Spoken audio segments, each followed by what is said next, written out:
So I've been using a lot of SD cards, and I use them as like an archive and a library. And the way that I do that is I've been buying doubles now. I buy 2 cards at a time. But I used to buy these 32s when file sizes were a little smaller. But now that we're doing a lot of 1080p, I've gone up to the 128. That seems to be a good size for me. So what I'll do is I'll use one of them in a drone or a dash cam or in one of my cameras or a phone or something.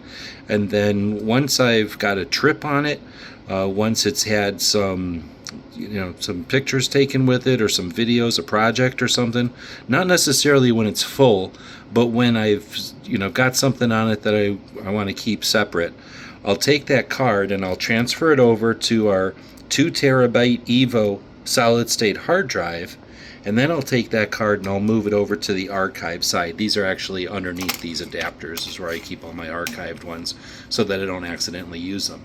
And that way I keep new ones over here, I keep the archives over here. I can keep all of this together with the hard drive actually, so it's all kind of compact and all stores easily. But then this way I can use the drive. I'll plug that into the computer and I'll use the drive, and I'll store these as a library or a deep archive. And that's how I use them. Hope that helps.